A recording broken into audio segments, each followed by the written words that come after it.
Só isso que eu vou falar, basicamente. Alô? Tá, né? Boa noite. Sejam bem-vindos. Quero agradecer imensamente Hernani, Miguel e Adriana pela presença hoje e agradecer vocês também por estarem aqui, nossos alunos da turma 5. Daqui a pouco vai passar a lista de presença aí. Brincando. Essa palestra faz parte da disciplina de projetos para espaço coletivo, da turma 5, mas a gente decidiu abrir porque, enfim, a presença do Hernani e do Miguel é incrível, não vale deixar restrito só para a nossa turma, então a gente achou que era interessante abrir para nossos ex-alunos, enfim, para a comunidade geral.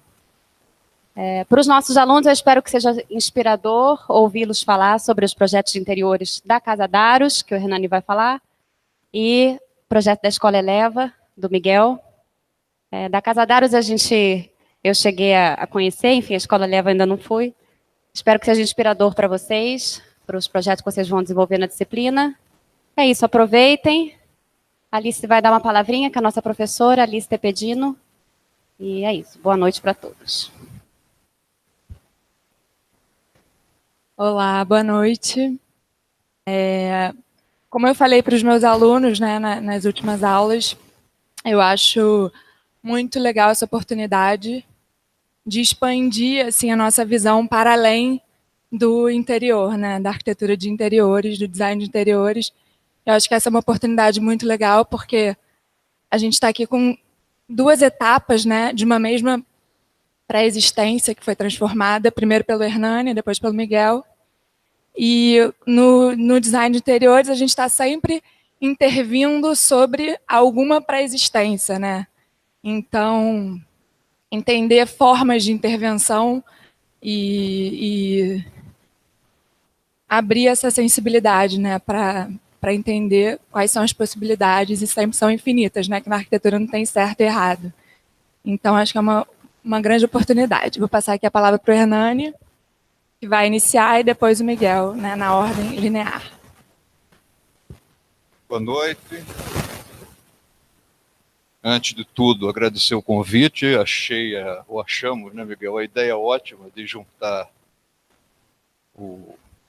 duas vidas de um mesmo edifício, de interesse histórico e arquitetônico, e principalmente quando a gente está na cidade do Rio de Janeiro, que tem um acervo histórico-arquitetônico fantástico, e isso, para vocês, alunos, isso eu acho que hoje não é nem só uma questão de gosto pela questão, pela disciplina da revitalização, da requalificação de edifícios, mas eu acho que isso é uma questão de mercado, né? O mundo hoje é um mundo que valoriza o já feito, que valoriza o construir sobre o construído, é um mundo que por conta das mudanças dos sistemas de produção, da economia, do próprio comportamento, eu acho que ele requer um tipo de ocupação das cidades que valoriza justamente o construir sobre o construído, valoriza os seus edifícios históricos. Há quem diga hoje que a velha economia quer edifícios novos e a nova economia quer edifícios antigos, reciclados naturalmente, revitalizados. E aqui nós estamos com um caso que eu acho que é emblemático, que é o do...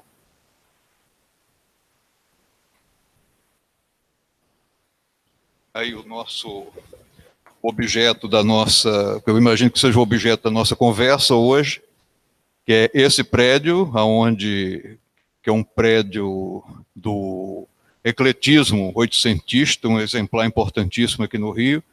Ele foi projetado e construído no início dos anos 1870, e o arquiteto é Joaquim Francisco, se não me engano, Bittencourt da Silva, era um discípulo do Granjano Montigny, e é um exemplo consistente do neoclassicismo dos 800.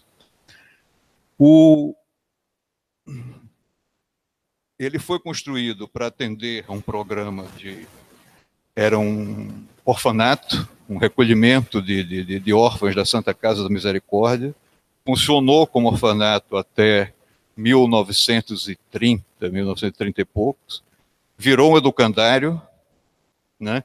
Funcionou até quando foi ocupado a última ocupação dele, antes da casa da Daros ter comprado, foi pelo Colégio Anglo-Americano, que essa geração ainda pegou o restante da existência do Anglo-Americano lá.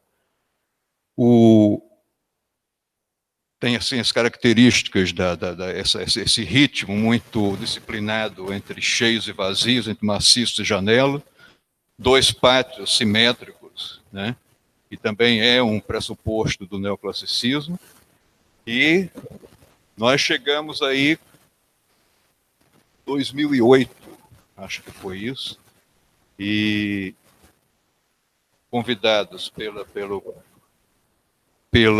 Casa Daros para assumir um projeto que tinha sido começado pelo Paulo Mendes da Rocha. Então, era uma responsabilidade enorme, e quando a gente trata de pré-existência, nós tínhamos aí 2, pelo menos, né? Um prédio com história interessante, era um prédio neoclássico importante, tombado pela Secretaria de Cultura do município, e ter uma proposta anterior do Paulo Mendes da Rocha é outra pré-existência de peso também. Então nós tínhamos aí uma responsabilidade muito grande e chegamos cheio de dedos. A obra parou, que isso certamente foi consequência da crise de 2008, né, que havia um programa super extenso que a Casa Daros tinha estabelecido com o escritório anterior, e acho que a questão da crise colocou as coisas nos devidos lugares. Eu acho que não era um projeto para ser para um escritório feito por um escritório de fora do Rio, que exigia a presença de uma equipe pesada aqui no Rio. A toda hora surgia surpresa, tanto é que quando nós entramos, montamos um escritório aí dentro, que chegou a ter quase 10 pessoas, e durante todo o tempo a gente era cravado de surpresas, né? As demolições...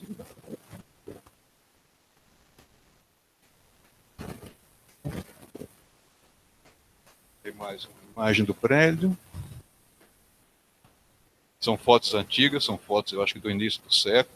Aí tem uma maquete da primeira proposta do Paulo Mendes da Rocha, que tinha uma ocupação também super densa. Além de quase 13 mil metros de área construída no prédio inteiro, ainda tinha proposta de 2 prédios quadrados em cada um dos pátios. Um era reserva técnica, o outro era um auditório grande, e tinha essa parte aqui, que era uma ponte que fazia às vezes de biblioteca.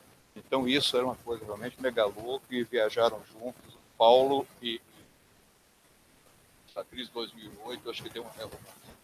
E foi justamente quando a gente parou, e justamente a gente parou, a obra parou o projeto, parou tudo, foi se repensar tudo de novo, né? A gente refez levantamento e principalmente refez o programa, rediscutiu o programa insistentemente, se enxugou o programa, e nós partimos para um partido, uma ideia nova do que vinha sendo tratado até então, que foi justamente abrigar todo o programa que eles queriam dentro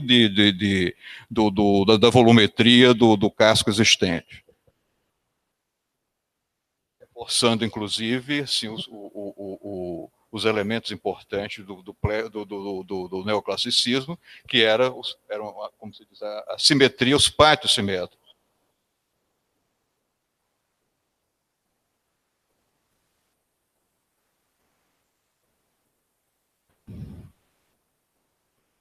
Vou precisar de auxílio aqui.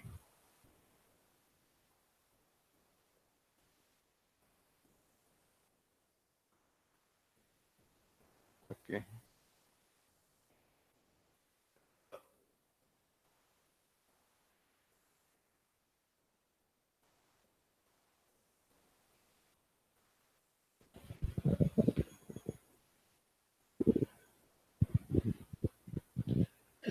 Voltando lá ao projeto do Paulo Mendes da Rocha, tinham 2 coberturas grandes que a gente pode ver, aquela cobertura, aquela malha quadrada, que é a cobertura dos pátios da Pinacoteca de São Paulo, né? E que, por sua vez, é herança da FAO, da USP, projeto Vila Nova Artigas, né, que é uma cobertura belíssima, que é uma cobertura com uma cobertura absolutamente plana, onde as vigas funcionam como vigas, são com perfil em V, e funcionam como calhas também, de recolhimento de água pluvial. Bem, são imagens aí da...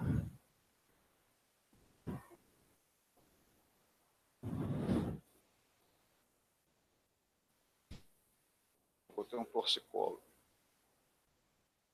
Hã?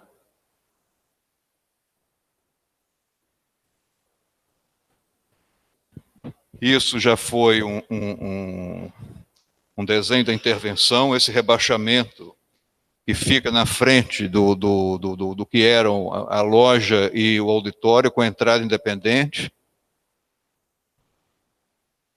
a escada do acesso principal, a imagem de Nossa Senhora das Graças, que fica no topo e nesse entablamento do corpo central, acesso para portadores de deficiência física, um corte transversal, corpo central. Aqui foi no projeto houve uma intervenção grande, porque além dos dois pavimentos originais, foram acrescidos mais dois. Isso foi esvaziado e a espacialidade foi redefinida, e inclusive em cima nós tínhamos aqui um patamar técnico com ar-condicionado e biblioteca, administração, e aqui era a recepção. E embaixo tem também a planta geral. Isso aqui no projeto da Daros tinha sido, a princípio, deixado de lado toda essa parte aqui, que é o pátio oeste, né? Aqui está a fachada principal, fachada dos fundos, e aqui a Lauro Sodré.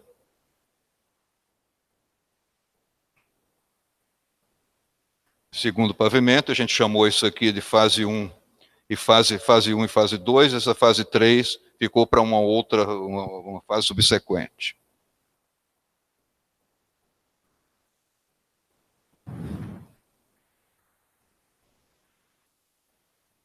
Isso é uma malha, bem, eu acho que a gente pode ir um pouco mais adiante. Isso é o pátio interno.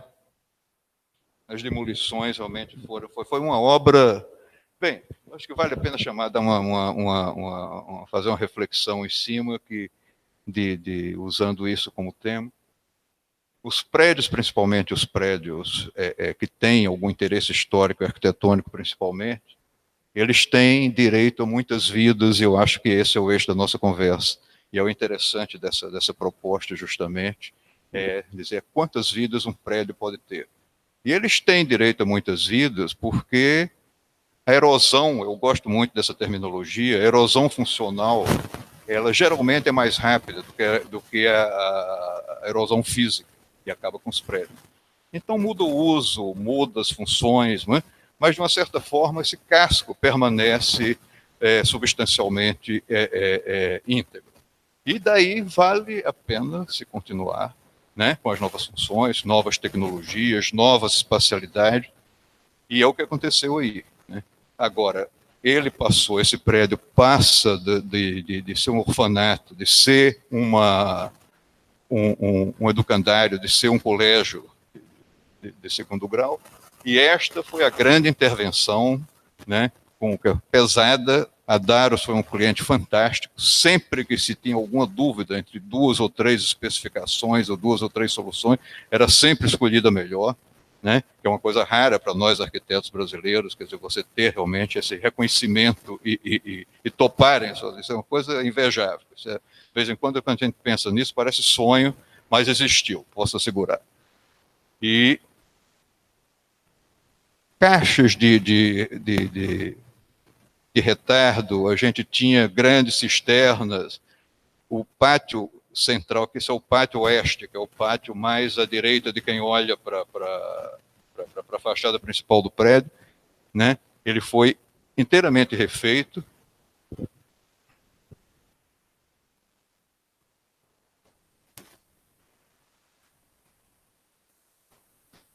todas as instalações. Aliás, é uma coisa que foi, nesse projeto, foi uma intervenção bastante pesada. Todo o piso do nível do chão, do térreo, ele foi rebaixado em números redondos 60 centímetros, todo ele, interna e externamente, no pátio, para se refazer todas as instalações, sistema de drenagem e tal, e depois se voltou no pátio com um sistema de piso elevado, que é uma solução muito interessante. Isso aí já está o pátio praticamente recomposto. Esse piso elevado são placas de concreto autoportantes, tem a aparência de granito, está lá até agora, né, Miguel? Tá. E com vantagens incríveis, porque é um pátio de 1.500 metros quadrados, se insistiu muito para que ele ficasse inteiramente livre, era um pátio de multiuso, aí aconteceram coisas incríveis, cinema ao ar livre, shows de artistas variados, concerto sinfônico e exposições também ao ar livre, e isso dá uma mobilidade incrível.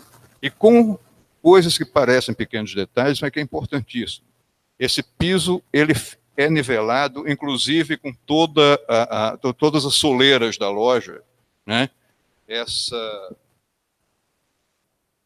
Outra coisa também que é importante no projeto, todas essas portas, esses vãos de porta, isso foi uma negociação com o patrimônio. Isso eram seteiras com grades de ferro que foram transformadas em porta, e isso deu uma permeabilidade, deu uma transparência e criou uma circulação que facilitou muito toda a coisa. E a razão desse rebaixo, da proposta desse rebaixo, foi para que o térreo pudesse ser usado pelo público, né? Aí tinham, além de parte de serviço, a gente tinha restaurante, tinha cozinha industrial, tinha loja, tinha os banheiros chegou a ser requinte de ter sistema de banheiro de avião, né, esqueci o nome dele. Aquela descarga fantástica que...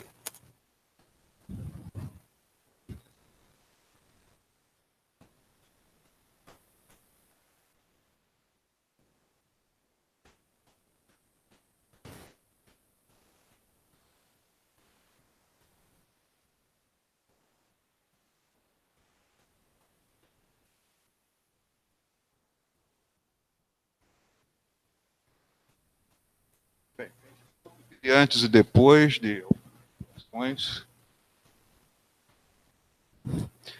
Isso aí, desses vãos do qual falei agora há pouco, e também dos vãos de antes e depois. Essas portas eram em caixilharia de aço com vidro transparente, e isso aqui é que eu falo que foi importantíssimo. Esse nivelamento do piso do pátio, uma vez que a drenagem de água pluvial é feita pelas juntas do piso, você fica com um pátio de 1.500 metros quadrados, absolutamente plano, não tem a interferência de nenhuma caixa de passagem, porque está tudo embaixo, essas placas são removíveis, né? Então você fica com isso absolutamente limpo. E é muito mais importante do que eu possa transmitir aqui, justamente esse nivelamento. A gente, por excesso de zelo, desnivelou 2 centímetros entre interior e exterior, exterior e interior, mas mesmo assim nunca houve o menor problema de acumular água.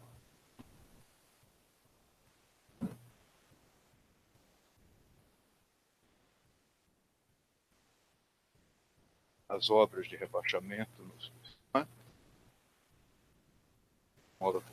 pesadérrima, isso era a Bósnia-Hercegovina bombardeada. Nós próprios que a gente... Deixa eu tentar.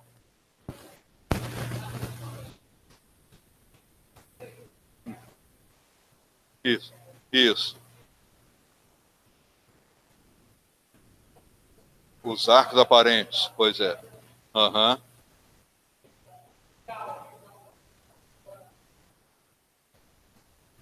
Sim. Tá. Não, eu acho interessantíssimo. Houve uma tentativa em alguns lugares de se usar o tijolo aparente, mas a museografia da Casa Daros não concordou. Né? Tanto vocês vão ver que todos os elementos, inclusive blocos de fundação, tudo que aflorou nessa prospecção pesada aí, acabou sendo revestido de alvenaria com pintura branca. Só nos blocos de fundação é que a gente conseguiu dar uma diferença de cor aí.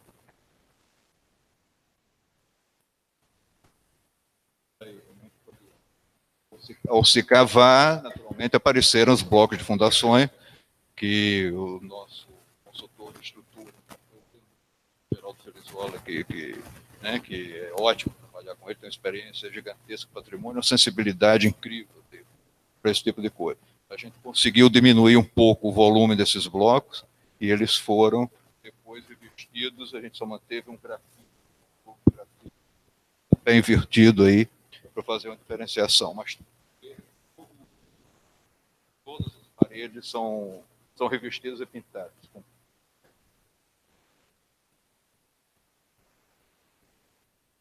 Aí,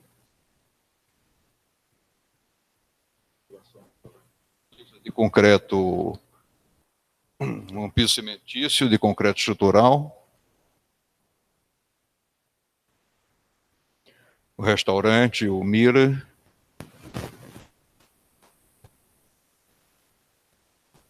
A loja. A iluminação foi da Mônica Lobo, que interna e externamente ela trabalhou muito bem aí na...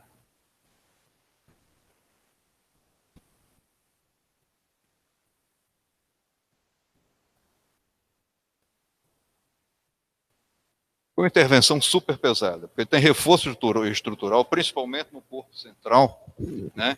Tem todo um vigamento metálico e os pisos, eles são um sanduíche de painel wall com madeira. Houve realmente um investimento fantástico, não só na parte de restauro, que é uma coisa super importante deixar claro também, porque as pessoas às vezes falam a restauração da casa d'área. Na realidade, nós somos arquitetos da intervenção, nós somos arquitetos, não somos restauradores. O restauro, para nós, entra como disciplina.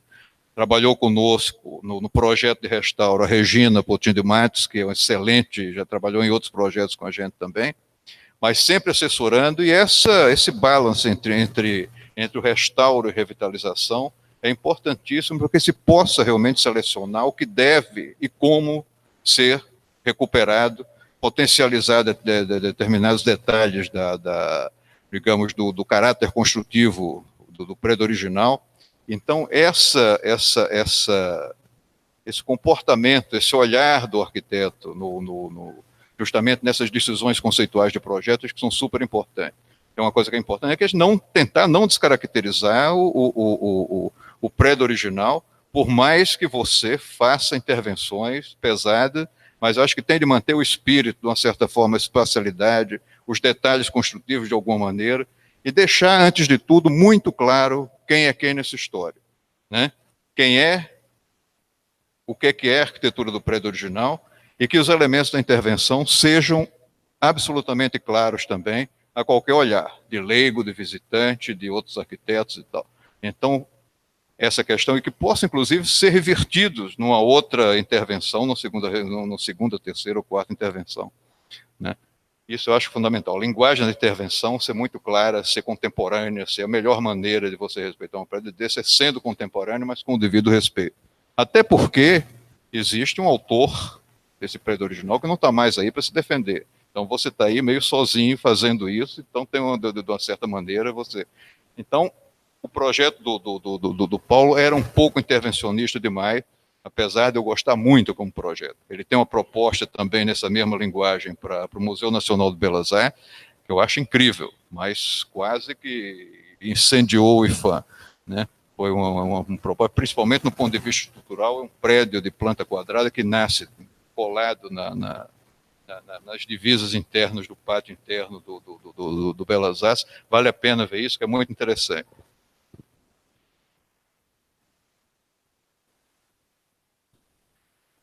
É toda a estrutura metálica no teto e no piso do primeiro pavimento, teto do térreo. Isso é um dos grandes salões do corpo central. Ali antigo balcão da recepção.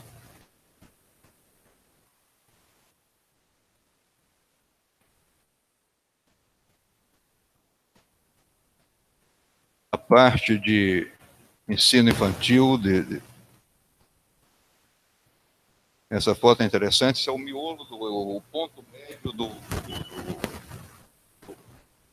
corpo central, que foram abertas 2 clarabóias laterais, e tem umas varandas aqui, justamente onde funcionava um elevador, circulação vertical mecânica, e aqui funcionava administração, biblioteca e as circulações verticais também. Como? Tá.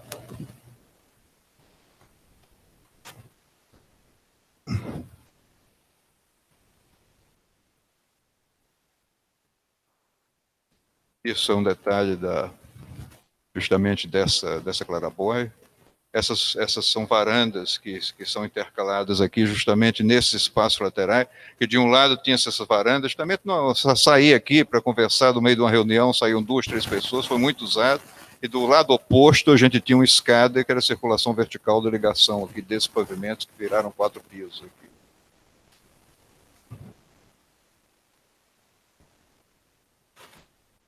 Ali a escada, do outro lado, o lado oposto, o simétrico uma sala de reunião da biblioteca, uma sala de leitura, biblioteca de arte latino-americana. O rigor da equipe de museografia dos suíços, alemães, era incrível, mas deu uma assessoria muito, muito eficaz e a gente aprendeu muito com eles.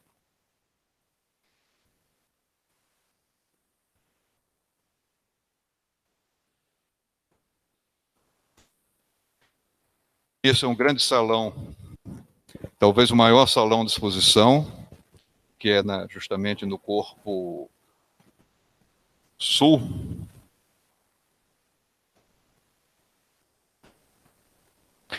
Uma plataforma mecânica de subida das obras de arte, que isso ligava uma plataforma hidráulica, que o piso era de madeira, ele está exatamente aqui havia um quadrado aqui, que eles colocavam aquela proteção provisória, e ele descia e subia.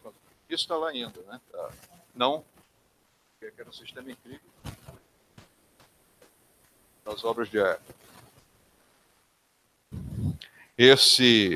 Isso aqui foi o primeiro emissário, o primeiro representante da Darius que veio para cá e abriu esse portão, por conta dele, abriu esse vão fantástico, quase que matou. Não, a Laura de Blas e todo o resto do patrimônio tiveram a perda né?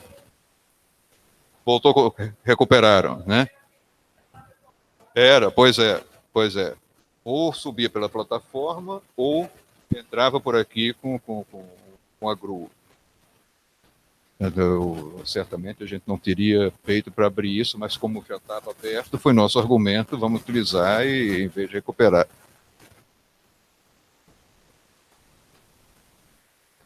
Ali uma outra porta também, porque era possível, praticamente em frente àquele portão e no plano do pátio, você tem também esse portão, que era possível, inclusive, entrar com um carro de transporte ou com um caminhão pequeno, com coisas no pátio interno, para o transporte também de instalações artísticas. Um esquema das salas expositivas, né? É incrível, uma vez a gente tinha proposto para a Isabela, que era a diretora da casa, o que tem por trás, vocês sabem disso, o que tem por dentro daqueles forros, nos entreforros da Casa Darius, é uma coisa impressionante.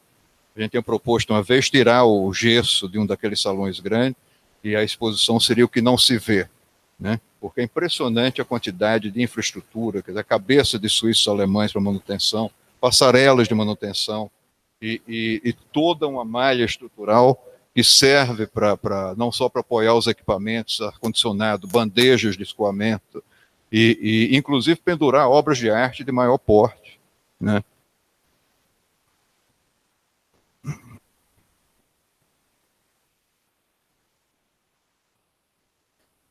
Então, aí o esquema dos painéis museográficos, a estrutura deles, foram usados esses painéis museográficos em duas situações diferentes. Uma situação quando eles trabalhavam colados nas paredes existentes, né?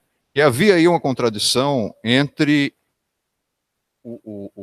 a coisa mais importante no museu, vamos dizer assim, é justamente superfície de exposição, superfície de suporte para a exposição. E a quantidade de janelas aí era uma coisa absurda, né? Então isso, no primeiro momento, compraram o prédio errado, né? Mas a solução foi muito interessante também, porque nos lugares onde se precisava do cubo branco, o que se fez foi uma circulação, as janelas foram recuperadas, foram restauradas, e se criou uma circulação técnica de 60 centímetros de largura, com esses painéis estruturais, e elas tinham várias funções. Corria com instalação, que você passava por baixo do rodapé e para chegar nos pontos que você precisava. Inclusive, em alguns lugares, funcionava com pleno de ar-condicionado, né? Ele era insuflado por baixo. Então, tudo isso tinha função e resolveu a questão, quer dizer, nessa questão da reversibilidade que o patrimônio preza muito, era simples a solução, era tirar os painéis e você estava, inclusive, com as janelas restauradas.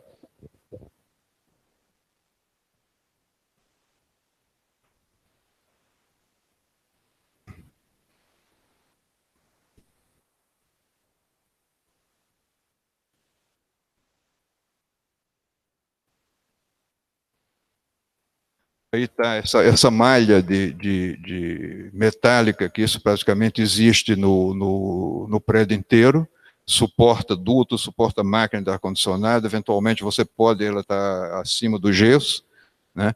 E eventualmente você pode pendurar também obras de arte de maior peso. As passarelas de piso industrial para manutenção.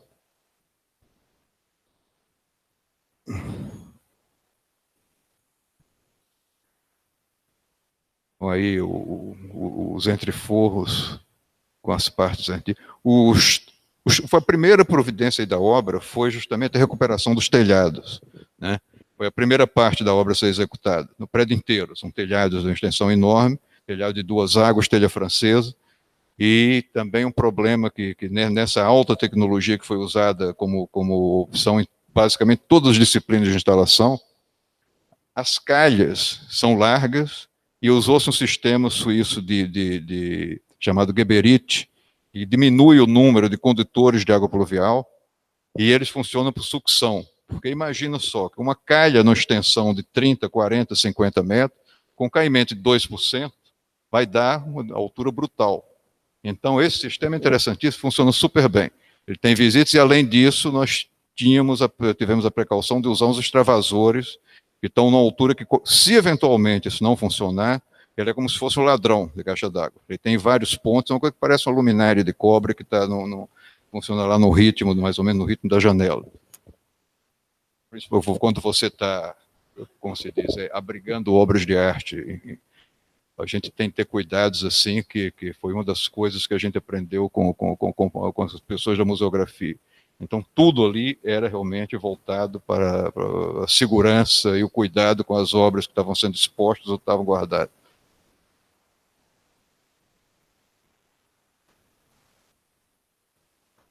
É um auditório pequeno no térreo. Ele se manteve, Miguel? 100 lugares, 100 lugares. Tá.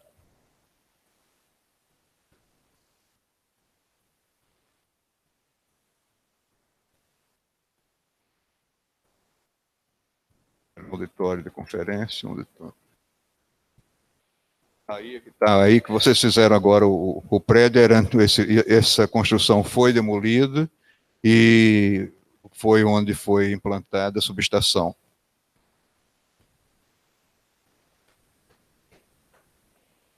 Aham.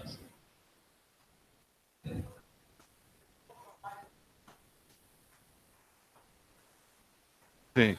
Aham. Exatamente.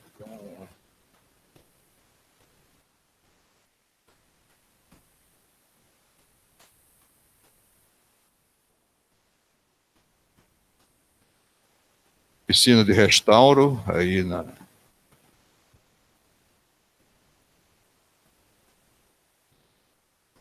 Esse é o vestíbulo com esse lustre suíço, que é lindíssimo também, que está na entrada, que é uma luminária super legal. Está lá igualzinho, né? Isso foi um restauro primoroso aí. Aí foi simplesmente se fez restauro. Né? Piso, a escaiola das paredes laterais, essa pintura que imita mármore, os forros, o estuque dos forros, depois a única coisa contemporânea que foi colocada foi essa luminária que foi importada. Os gradis também, serralheria artística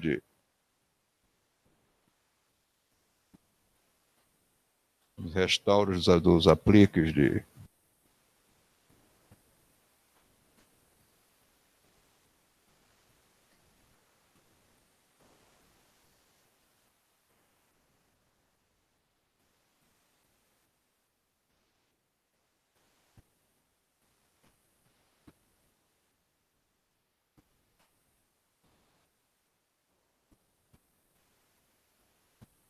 Então aí as calhas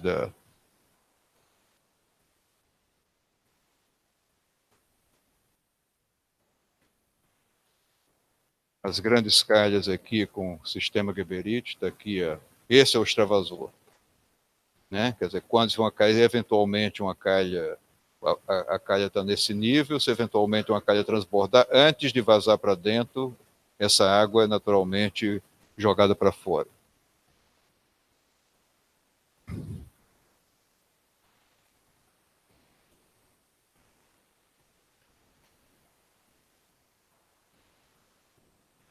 Recuperação dos degraus de granito.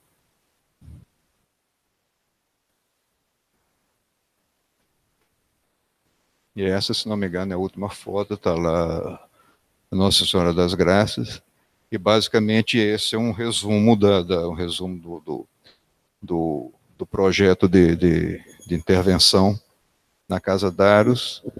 E eu acho que está na minha hora. Basicamente, eu acho que é isso. As imagens falam por si. E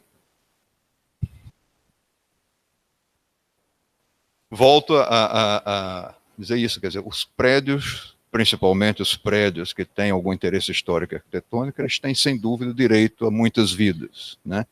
E permanece aí esse exemplar incrível, agora com uma outra função, e pode ser que tenha outras, né? E acho que a princípio é isso. Depois a gente conversa, deixa você mostrar.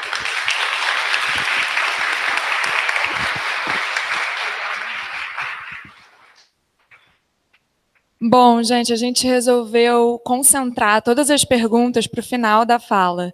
Então, agora eu vou passar a fala para o Miguel. E aí, quem tiver perguntas para o Hernani, espera para fazer no final, tá bom? Para a gente conversar um pouco depois. Bom, agora vai. Bom, depois de ver essa palestra, eu tenho a impressão que a gente veio para Casa Daros para fuder com o projeto do Hernani. Com perdão da má palavra, mas não tem outra descrição melhor do que a gente fez com o projeto do Hernani. Porque saíram todos esses espaços amplos, maravilhosos, e entraram crianças, mãe de criança, tela de criança, entendeu? Então enfim, brincadeira, mas o que acontece é o seguinte.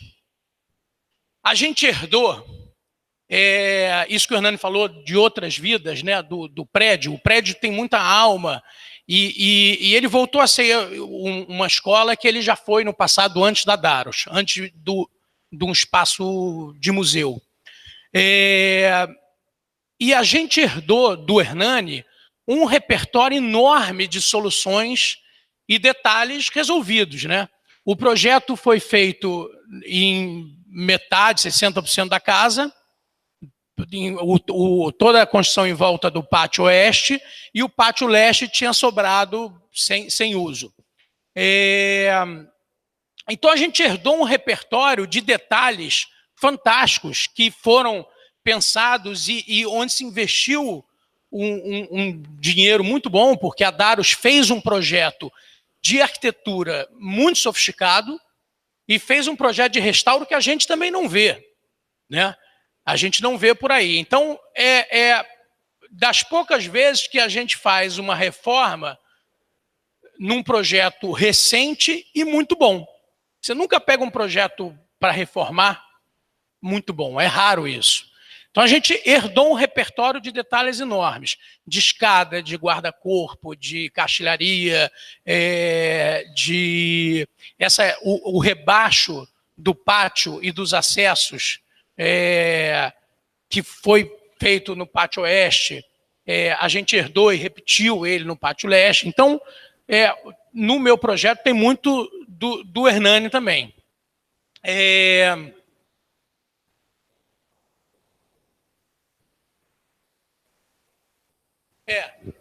Enfim, acho que isso que a arquitetura é isso também. E teve uma outra. E a Escola Eleva também herdou, comprou a casa fechada. Então, o mobiliário todo, luminárias, todo o mobiliário que era muito legal, a gente readaptou e usou pelos espaços todos. A escola é um case de sucesso enorme. Ela abriu no ano passado, né, o primeiro ano letivo foi 2017. A gente fez uma obra de adaptação de menos de 10 meses, e uma obra que não pode atrasar, porque uma obra de escola, você só, se não ficar pronto em fevereiro, você só abre no fevereiro seguinte, né? Você não tem, o ano letivo tem que começar, então a escola não podia atrasar. Esses caras conseguiram fazer uma escola em 10 meses, a gente abriu uma escola com 300 alunos, e no meio do ano de 2017, a escola resolveu que ia fazer o pátio leste, e hoje a escola abre, semana que vem, sei lá, com 1.500 alunos. Então ela quintuplicou de tamanho, incorporou uma escola infantil que não era no plano original, e foi muito engraçado porque eles compraram uma marca Batutinhas, enfim, conhecido de escola infantil, que acontece ali numa casinha em Ipanema, não sei o que e tal. E quando os professores entraram no espaço da Casa Daros, falaram, não tem a menor condição da gente colocar uma criança nesse espaço tão monumental, né? Então a gente acabou adaptando o projeto e colocando o ensino infantil no térreo, que, enfim, a gente chama de térreo, subsolo e tal, mas naquele pavimento que foi rebaixado 60 centímetros, que tem um pé direito normal, razoável. Enfim.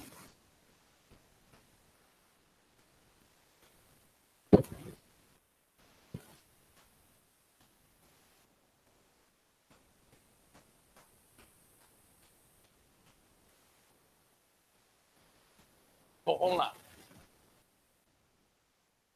Cima. Não, acho que é esse aqui, quer ver? Ah, tá.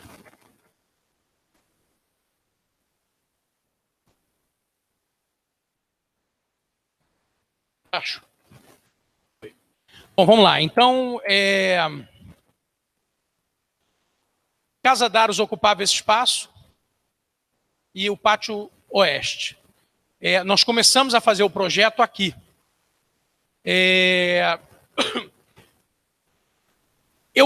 A gente herdou grandes salas expositivas. Eu tenho uma grande recepção aqui, uma grande sala aqui. Esse é o subsolo, né, o térreo.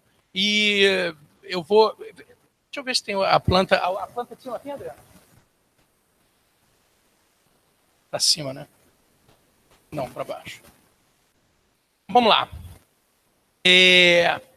A gente herdou grandes espaços expositivos que precisariam virar sala de aula. Então, o número de salas de aulas era absurdo, o número de alunos era absurdo, e a gente teve que dividir os espaços em salas de aula. Isso foi muito fácil, porque a gente tem um ritmo de janelas, enfim, a gente não dá exatamente para usar o ritmo existente, porque tem uma área mínima de sala e tal, então cada uma acaba tendo um tamanho, mas eles respeitam as aberturas. A gente acaba tendo uma ou duas janelas em cada sala de aula. Optamos por ter as janelas voltadas para o exterior e uma circulação interna voltada para o pátio. até para que o barulho do pátio não interferisse nas salas de aula. Essa foi a ideia de ter a circulação interna.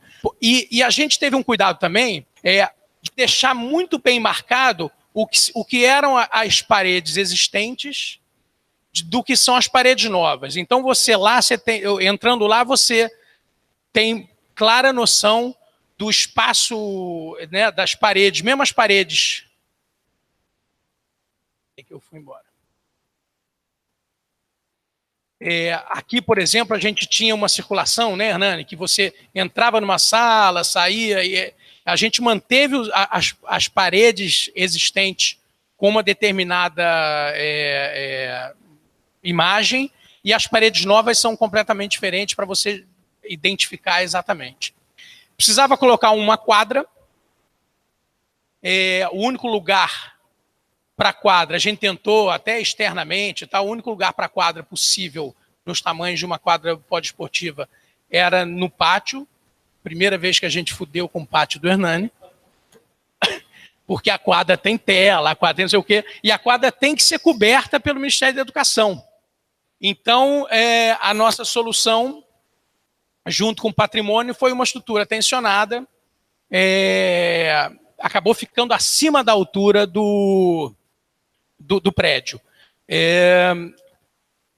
A gente precisou colocar um pouco de verde ali, porque o pátio realmente era muito árido, porque é para exposição, é para eventos, etc. Eu precisava ter um pouquinho de verde, e eu criei uma massa vegetal aqui com caminhos, porque a arquitetura tenta dar soluções para evitar por exemplo, tela de criança, aquela coisa de botar em prédio, em janela, varanda de prédio.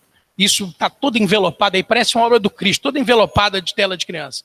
Mas a ideia nossa foi criar uma massa vegetal bem densa, que fosse uns caminhos aqui, que segurasse a bola em relação a esse pátio, que a bola ficasse meio pela floresta ou numa tela escondida aqui, né, uma tela superior. Acho que tem uma imagem que dá para ver isso. Eles tinham uma ideia muito forte da biblioteca ser um ponto focal importante, né? É importante que os pais tenham acesso à biblioteca, mas não tenham necessariamente acesso às salas de aula. Então, a gente trouxe a biblioteca para aquele grande salão da frente, onde era a recepção, onde tinha um balcão de recepção, e que, curiosamente, era o espaço que tinha mais detalhes da construção original. Era o menos espartano e o que tinha mais frisos e detalhes de gesso e tal. E aí tem umas imagens da biblioteca que dá para ver depois o que a gente fez, mas nessa biblioteca eu criei um mezanino. A gente, no meio do caminho, foi tendo necessidade de mais áreas. Então, a gente criou um mezanino nessa biblioteca, com acesso aqui por uma escada interna, e na ala leste, a gente criou um mezanino nessas salas de aula e um mezanino em todas essas salas de aula também. O que a gente fez aqui? A restauração do telhado que foi feita, toda essa ala tem o forro de gesso, plano, e a gente manteve. Essa restauração do telhado, que foi feita aqui, revelou um telhado muito legal, umas tesouras lindas, que a gente teve a ideia de usar ela, e ela dava uma liberdade muito grande de pé direito. Porque eu poderia, como elas são muito grandes, e a largura aqui é bem larga, eu poderia ter do meu piso até a tesoura 2,30 e da tesoura para cima uma altura bacanérrima. Então a gente usou mezanino nessas duas alas aqui, com acesso por uma escada nova aqui. Os detalhes, a gente, de guarda-corpo, escada, a gente respeitou, não, copiou os do Hernani, porque, obviamente, estavam muito bem resolvidos, estão lá no espaço, e marcam o que é uma intervenção nova do que é uma intervenção, do que é o prédio histórico, e ao mesmo tempo a gente não podia, não tem aquele ego de político que o que eu vou fazer é novo, não. Eu tenho ali um feito que eu vou respeitar, então a gente respeitou alguns desses detalhes. Esse é um prédio, aqui tem uma coisa interessante que é o seguinte, tem um prédio que era a lavanderia disso aqui, que não foi restaurado na época pela Daros. A Daros construiu um acampamento aqui, né, um barracão de obra, que eu chamo de catetinho. Manteve lá, mas a gente conseguiu com o patrimônio. Aí o nosso diálogo com o patrimônio sempre foi muito próximo e muito proativo. Então a gente conseguiu algumas coisas muito interessantes que eu vou mostrar para vocês aqui, fazendo umas trocas com eles. Então eles liberaram, por exemplo, essa coisa, o prédio aqui, esse prédio, a gente construiu um prédio do ensino médio, onde era a subestação geradores, que é um anexo do terreno. Esse prédio eles liberaram essa construção, obviamente, se eu restaurasse a lavanderia e se eu demolisse o catetinho. Então o catetinho vai abaixo esse ano. Graças a Deus. Porque eles ficaram usando mesmo. E é uma estrutura que não tem nada a ver. Foi feita para barracão, para escritório.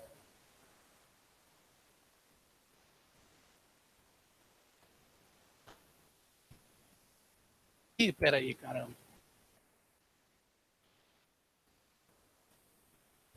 Esse é um prédio, Hernani, do ensino médio, que tem a altura da construção. Ele, na verdade, tem 1, 2, 3, 4 pavimentos. Tá? Sendo que esse pavimento é semi-enterrado, então tem uma solução engraçada aqui, porque esse ritmo das esquadrias é muito marcado. Esse desenho das esquadrias que eram seteiras e viraram as esquadrias do pátio até o chão, né? Ele tem um ritmo muito marcado. E a gente respeitou esse ritmo porque a minha ideia era ter um prédio novo, mas como ele encosta no prédio antigo, eu queria manter a mesma altura, a mesma relação de altura entre os pisos, visualmente.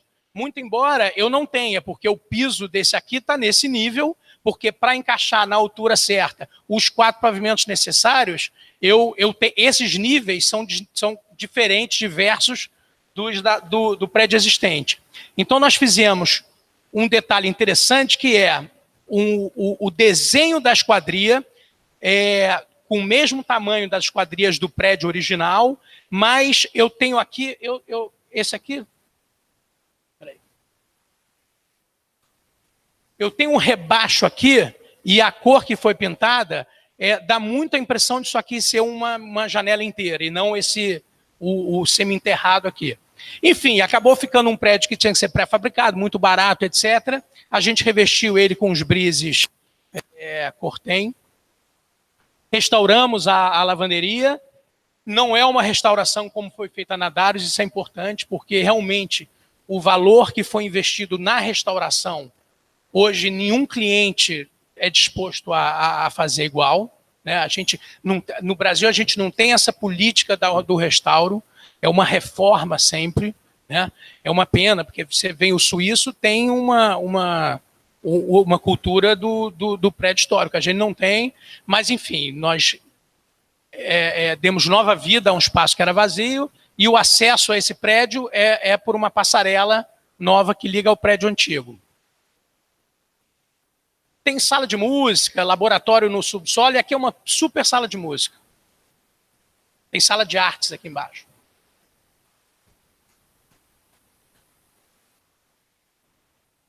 Tem uma história interessante. No meio do caminho, as imagens vêm na frente. No meio do caminho,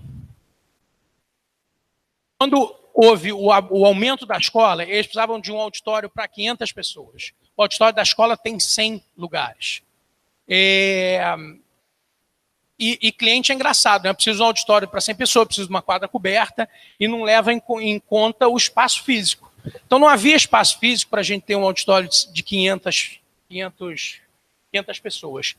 E aí, eu tive uma ideia interessante que foi aprovada no patrimônio de criar uma rampa gramada que ligasse o pátio no primeiro pavimento Essa aqui é a fachada sul.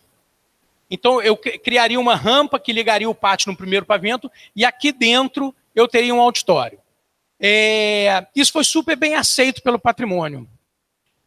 E nesse bem aceito pelo patrimônio, eu falei o seguinte, e aí a gente precisando de mais área para mais sala de aula, mais laboratório, mais não sei o quê, criança, infantil, aquela coisa toda.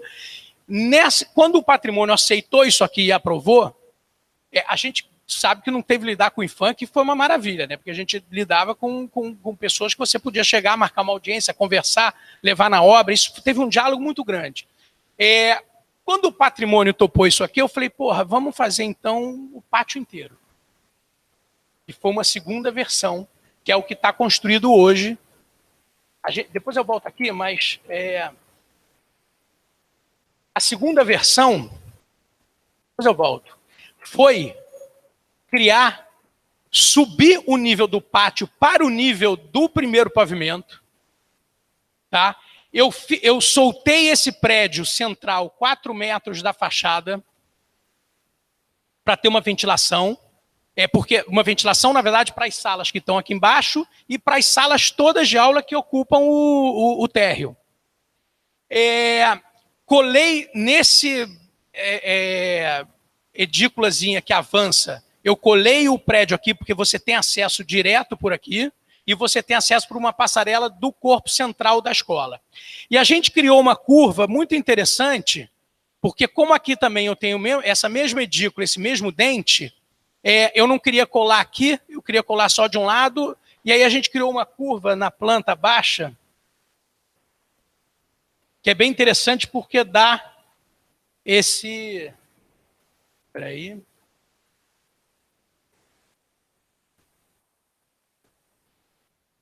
Enfim, eu não tenho ela aqui inteira, mas eu criei uma curva que vai respeitando esse afastamento de 4 metros desse prédio central, e aqui ela está colada.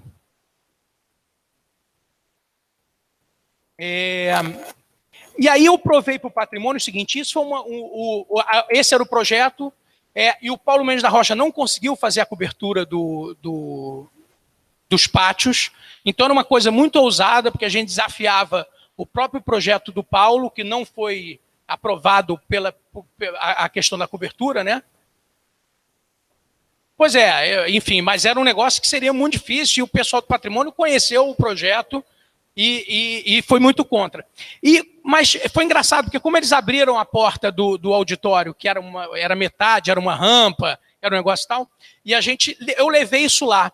E aí eu levei essa vista, que eu provo que eu estando em cima desse pátio, eu tenho uma leitura da casa correta. Entendeu? Eu estando em cima do pátio ou nas esquadrias, como ele é muito próximo, e foi uma briga muito minha, hoje, até com Augusto Ivan, porque ele acha que tinha que ser mais afastado, e eu achava que não, eu achava que quanto mais próximo da estrutura, melhor, porque me daria essa ideia de um contínuo arquitetônico. Aqui, por exemplo, eu tenho um fosso de 4 metros, mas eu, como usuário desse pátio, eu não tenho essa impressão. Eu tenho a impressão de um pavimento único.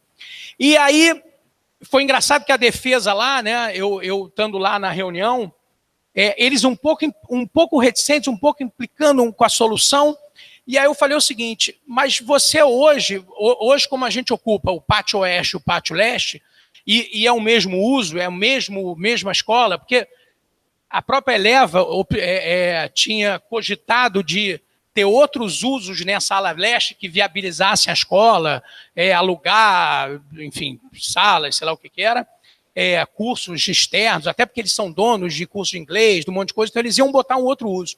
Como a escola está ocupando todo o imóvel, eu na defesa eu falei o seguinte, mas o usuário que quer ter a ideia do prédio histórico, olha para a janela do lado e você vai ver o prédio, o pátio, exatamente como era. E se você olhar a janela para o outro, você está vendo o uso que a gente precisa de área coberta. E aí eles toparam na hora e aprovaram. E foi um troço assim muito, muito surpreendente, inclusive. Então a ideia era...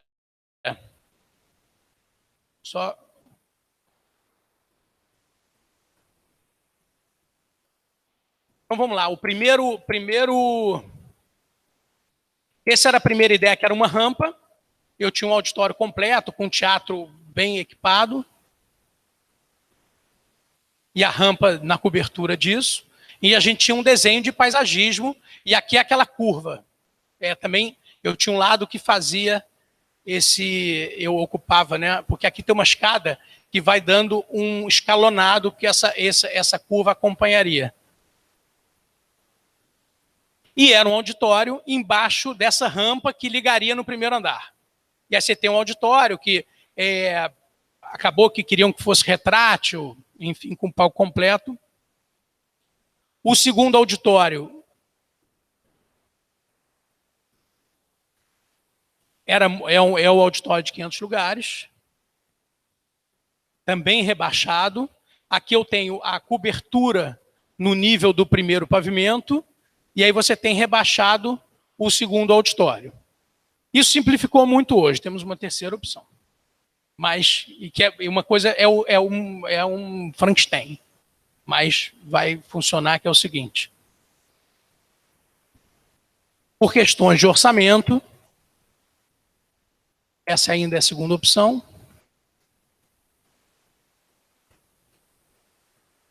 Vendo aqui, não sei porquê.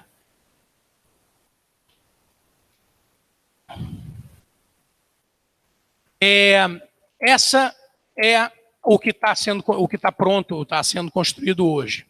Então, o que aconteceu aqui? É o mesmo prédio, até porque o patrimônio preferiu que nós construíssemos o prédio inteiro, mas no meio do caminho a escola chegou à conclusão que não precisaria dessa área toda e não tinha dinheiro para construir esse prédio todo. E aí nós fizemos uma versão que eu tenho hoje. Ele está construído.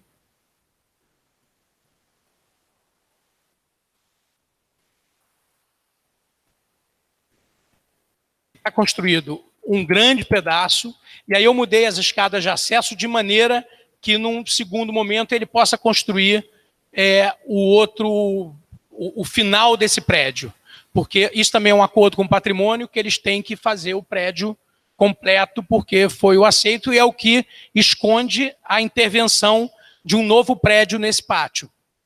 Se a gente tem um prédio, quanto maior essa extensão de pátio, eu acho que a sensação é melhor. Então, nós temos uma outra etapa para fazer em algum ano vindouro.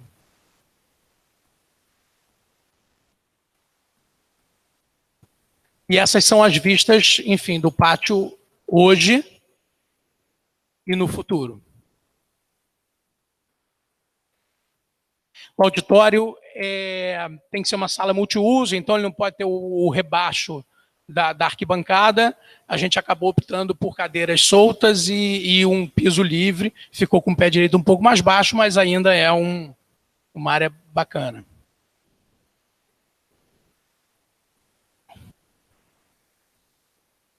Então hoje eu tenho o auditório, 4 salas de aula e no futuro mais 4 salas de aula.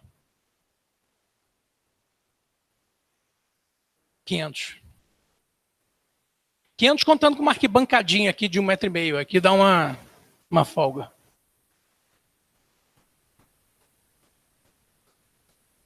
Bom, aí temos algumas perspectivas e imagens da casa. Essa é a biblioteca que foi feita naquele salão principal. A gente fez um mezanino solto das esquadrias, porque essas esquadrias são restauradas e tem um frontão muito bonito nessas esquadrias.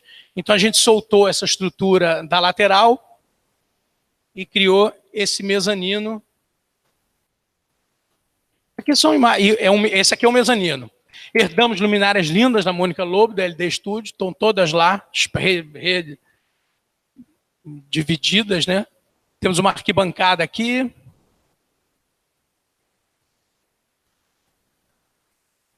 Esse é uma perspectiva da cobertura tensionada, cobrindo a quadra, e uma florestazinha que esconde uma tela de alambrado.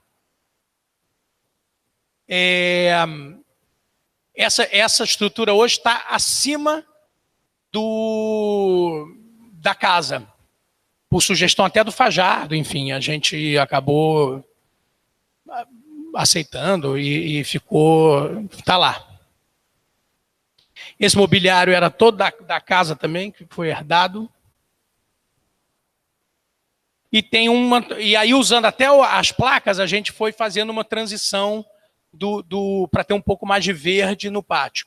Isso aqui também foi uma intervenção que não foi feita, mas o refeitório... outra coisa, a gente herdou cozinha industrial, cama frigorífica, mobiliário de refeitório, está tudo lá igual da Casa Daros. Só tem uns pôster de rabanete, de cenoura, naquele mesmo auditório.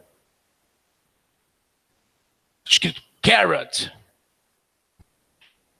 E esse era um pergolado que a gente conseguiu aprovar com eles, porque eles precisariam de uma área maior para o refeitório. O refeitório atende 350 pessoas ao mesmo tempo. E tem uma coisa engraçada, Hernani, que eles não... por uma questão de segurança, a minha ideia era usar a parte externa do refeitório para frente. Mas por questão de segurança, enfim, grade, tiro, bala perdida, aquelas coisas todas do Rio, a ideia foi fazer uma varanda para trás. E aí a gente aprovou esse pergolado, mas que não foi construído ainda. Até porque a ideia disso era do ano de 2017, acabou, o refeitório se estendeu até a outra fachada, em toda a face norte. Toda a fachada norte.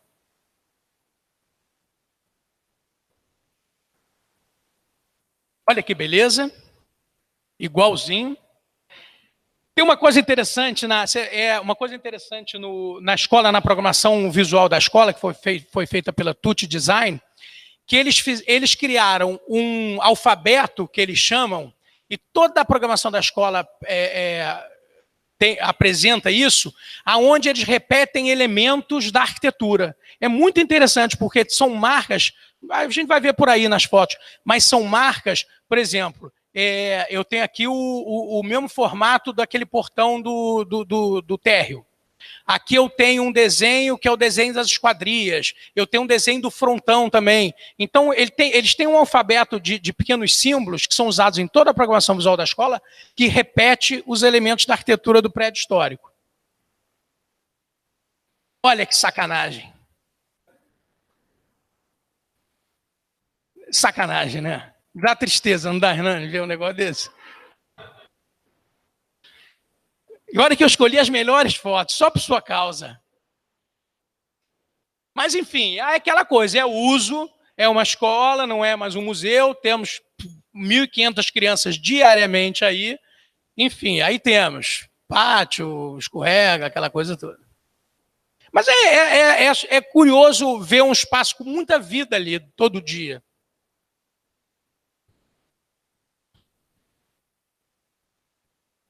Esse é a biblioteca, eu tenho uma caixa de vidro, aqui o mezanino.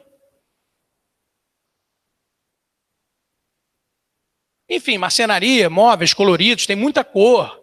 Coisa que me dava uma certa dó, porque a Casa Daros tinha um esquema cromático maravilhoso de materiais. Era a cor da fachada, a madeira, o aço das esquadrias, um cinza grafite. E a gente foi tendo que botar cores.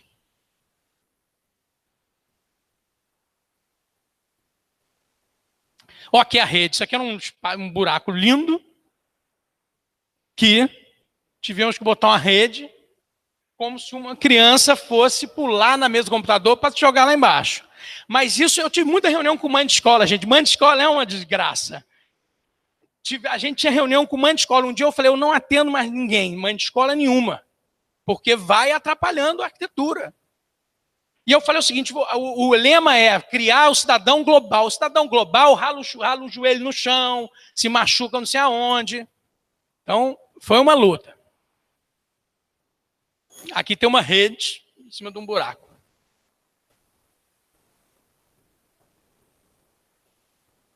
Não, eu ainda queria que fosse usado para leitura, né? Aqui tem um pouco dessa coisa do alfabeto. Então, a gente tem, está cortado aqui, mas eu tenho o frontão, eu tenho o desenho do piso do hall de entrada, eu tenho, enfim, aqui é interessante que a gente, Hernani, deixou o espaço dos ornamentos, está vendo? O mezanino é solto da fachada, e eu tenho a leitura dos ornamentos do frontão da esquadria, das pilares, enfim, das colunas, nessa grande sala que era a sala de acesso ali, aquela sala principal. Luminárias todas reaproveitadas. Esse forro a gente também usou o mesmo forro.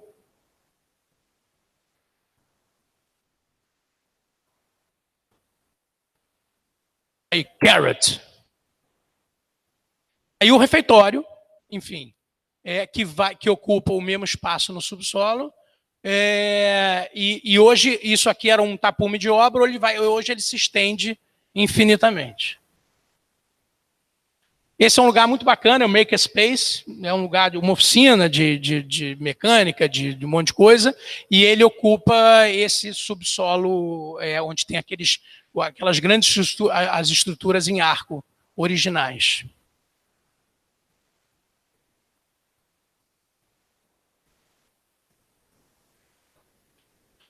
E aí, enfim, corredores, os espaços comuns, tem os lounges com os caninhos. Caninho também é uma desgraça. Tem que ter um para cada um, são 1.500 caninhos, é uma desgraça. Tá vendo? São os caninhos normais, mas aí a gente criou uma estrutura do... Como é o nome, Adriana? Hã? BM Studio, enfim, uns parceiros nossos que têm essa modulação e tal. Aí criam umas arquibancadas, umas brincadeiras que vão meio que escondendo os caninhos.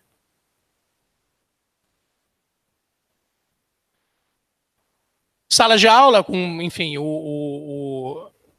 os caixilhos restaurados, as esquadrias restauradas.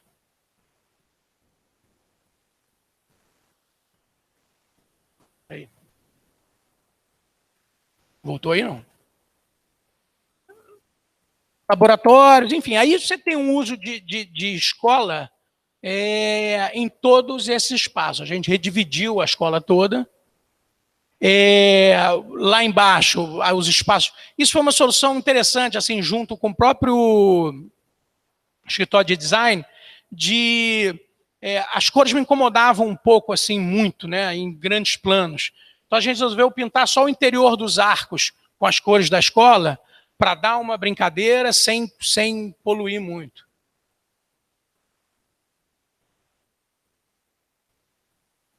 Enfim, deixa eu só...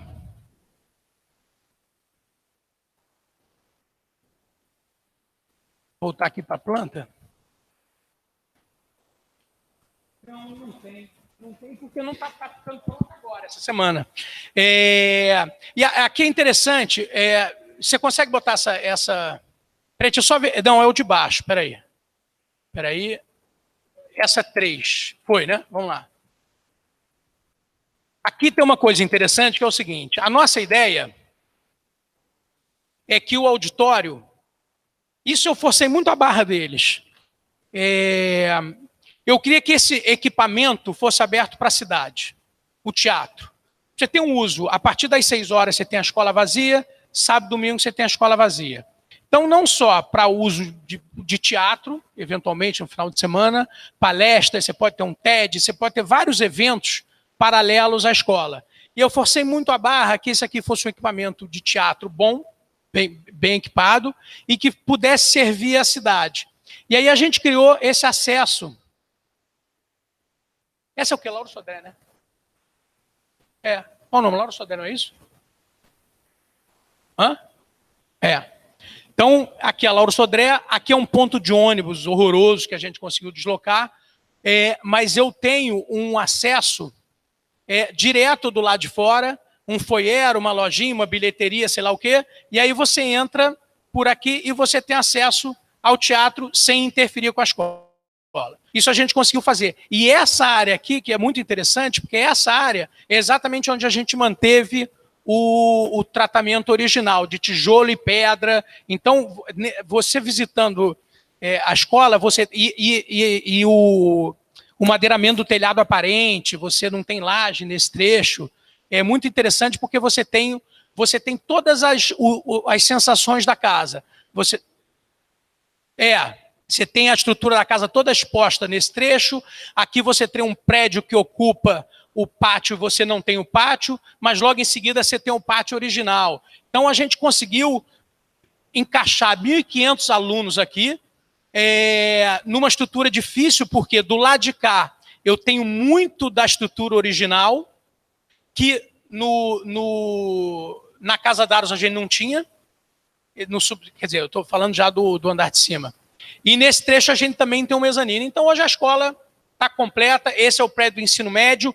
A gente conseguiu também, pelos níveis, separar os alunos por idade.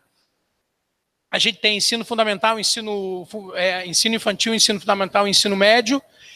O ensino infantil está nas catacumbas, porque não se adaptou realmente ao pé direito e à grandiosidade da Daros. Eu tenho um negócio horrível que eu chamo até hoje de Casa Daros. O pessoal da Eleva fica puto, mas eu chamo de Casa Daros. E aí, então, o ensino infantil não se adaptou àquele grande espaço, e então vieram aqui para as catacumbas. O ensino fundamental ocupa todo o térreo, e o ensino médio veio para o prédio anexo. A gente tem 9 salas aqui, 3 por... Então, 9 e no subsolo tem 2, são 11, sei lá. 11 salas aqui. E os pátios também permitem essa alternância de idades. Então, você tem um pátio para cada... Acaba que a casa é perfeita para esse uso. O pátio atende essa diferença de idade. E aí esses loucos, isso é segredo, é bom aqui que tem pouca gente, mas esses loucos hoje estão quase começando a construir uma escola na Barra. A gente participou de uma concorrência muito legal, assim, entrou o Índio, o Mairenes, enfim, quem mais, né? Não sei. Pessoal de São Paulo, que tem um currículo de escola legal, e a gente ganhou a concorrência. Tem aí o projeto? Não, você esqueceu de botar, né? Mas a gente já está, assim, anteprojeto, entregou anteprojeto, e é uma escola de 13 mil metros também, a mesma metragem, que eles vão começar a construir em abril para ficar pronta no fevereiro do ano que vem. Vai ser um desafio, mas é um prédio de merda da Barra, não tem nada assim de bacana, não. É uma reforma. É um prédio existente, que era uma Estácio de Sá, do lado da Terra Encantada, e que não tem dinheiro para botar abaixo e fazer outro, então nós vamos reformá-lo, não com o mesmo tesão de reformar a Casa Daros com o projeto do Hernani, mas o projeto está muito legal, o projeto acaba que você tem muito mais liberdade. No fundo, a reforma que a gente está fazendo lá é deixando estrutura e telhado, só sobrou ter uma malha de 8x8 maravilhosa, nada melhor do que uma malha metálica de pilares metálicos de 8x8 e umas tesouras ótimas e um telhado ótimo. Então, um prédio ruim a gente envelopou com uma pele, enfim, tem lá um projeto que até um dia a gente vem mostrar o projeto para vocês aqui, que a concorrência foi muito detalhada, então tem muita imagem, muita referência, muita coisa legal. É isso, gente. Vamos...